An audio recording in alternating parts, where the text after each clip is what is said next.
అదాని అంబానీలతోని పోటీ పడే విధంగా మీకాడ 3.5 ఎకరాలు ఇచ్చి 150 షాపులు పెట్టి మీరు చేసే ఉత్పత్తులను ప్రపంచానికే ఎగుమతి చేసే విధంగా అనుమతి ఇవ్వలేదా అని మా ఆడబిడ్డలను అడుగుతున్నా. అంతెందుకు, ఒకనాడు సోలారు విద్యుత్ అంటే అదాని అంబానీలు పెట్టుబడులు అన్నారు. నేను ఇవాళ మా బట్టి విక్రమార్క గారి సహకారంతో సోలారు విద్యుత్ అదాని అంబానీలు కాదు, మా ఆడబిడ్డలు కూడా ఉత్పత్తి చేస్తారని 1000 మెగావాట్ల ప్రాజెక్టులు మా ఆడబిడ్డలతోని ఒప్పందం చేసి మిమ్మల్ని పారిశ్రామికవేత్తలుగా మార్చిన మాట నిజం కాదా? ఒకవేళ నిజం అయితే బీఆర్ఎస్ బీజేపీలకు బుద్ధి చెప్పండి అని నేను అడుగుతున్నా. అంతెందుకు, ఆర్టీసీ బస్సులు పెద్ద పెద్ద కంపెనీలు కిరాయికి పెట్టుకునేది.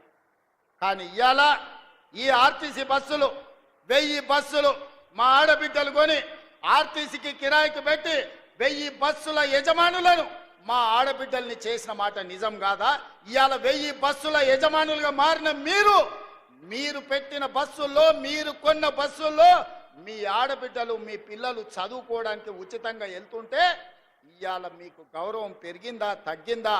ఆనాడు కేసీఆర్ ఉన్నప్పుడు ఇంటాయన మందు దాగొచ్చి కొడుతున్నప్పుడు ఎట్లుండే, ఇవాళ మీ సోదరుడు రేవంత్ రెడ్డి వచ్చిన తర్వాత మీ వ్యాపారాలు పెరిగిన తర్వాత మీ గౌరవం పెరిగిందా లేదా ఒక్కసారి ఆలోచన చేయండి అని మా అక్కల్ని అడుగుతున్నా.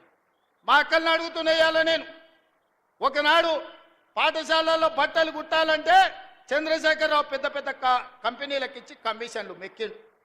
ఇవాళ ప్రభుత్వ పాఠశాలల్లో, హాస్టళ్లలో ఆడపిల్లలకు, మగపిల్లలకు 1,30,00,000 జతలు బట్టలు, ప్రతి జతకు 75 రూపాయలు కుట్టుగూళ్ళు ఇచ్చి ఈరోజు మీకు 10,000 మిషన్లు మైనారిటీ కార్పొరేషన్ ద్వారా ఇచ్చి ఈరోజు పాఠశాల పిల్లలు మొదటి రోజే బట్టలు కుట్టించే వ్యాపారం మీకు నేను ఇచ్చినా లేదా?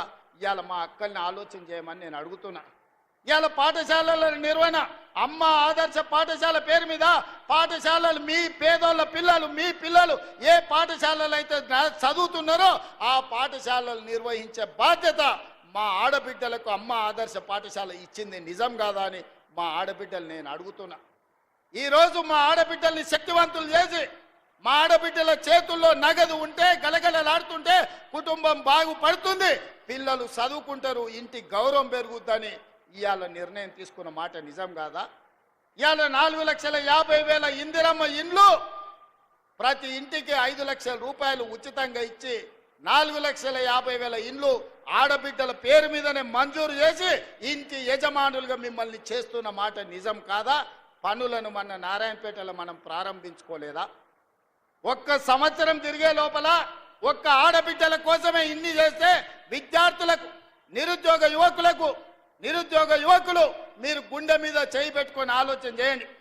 ఆనాడు తెలంగాణ ఉద్యమంలో క్రియాశీలకంగా పోరాటం చేసిన మీరు విద్యార్థి వీరులారా, అమరులైనరు, నిరుద్యోగులైనరు, ఉద్యమకారులైనరు, ఉవ్వెత్తున తెలంగాణ ఉద్యమం చేసింది. 10 ఏళ్ళు ఒక్క ఉద్యోగమైన చంద్రశేఖరరావు ఇచ్చిండా? వాళ్ళ ఇంట్లో ఉద్యోగాలు ఇచ్చుకున్నాడు. ఆయన ముఖ్యమంత్రి అయిండు, అల్లుడు మంత్రి అయిండు, కొడుకు మంత్రి అయిండు, బిడ్డ ఎంపీ అయింది, ఓడిపోతే ఎమ్మెల్సీ అయింది, సడ్డకుని కొడుకుని రాజ్యసభ చేసుకున్నాడు, ఆయన చుట్టాలను మంత్రులను చేసుకున్నాడు. మనకేం ఒరగబెట్టిండు తల్లి?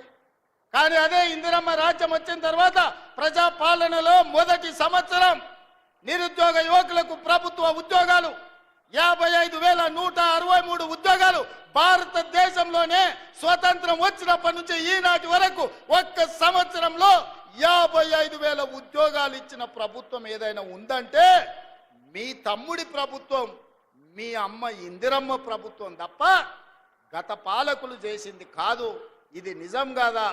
ఈరోజు నేను అడుగుతున్నా, టీచర్లుగా నియామకమైన వాళ్ళని, టీచర్లుగా ఉన్న వాళ్ళని మీకు 22,000 మందికి ప్రమోషన్లు ఇచ్చి 35,000 మందిని బదిలీ చేసి 20 ఏళ్ళ మీ సమస్యను తీర్చింది మేము కాదా? ఇన్ని పనులు సంవత్సరం లోపల చేస్తే అప్పుడే చంద్రశేఖరరావు, తారక రామారావు, హరీష్ రావు, కవితారావు ఇక నువ్వు దిగుతావా లేదా అని జోలె భుజాలను కేసుకొని బయలుదేరు. ఏందయ్యా మీ కడుపు నొప్పి?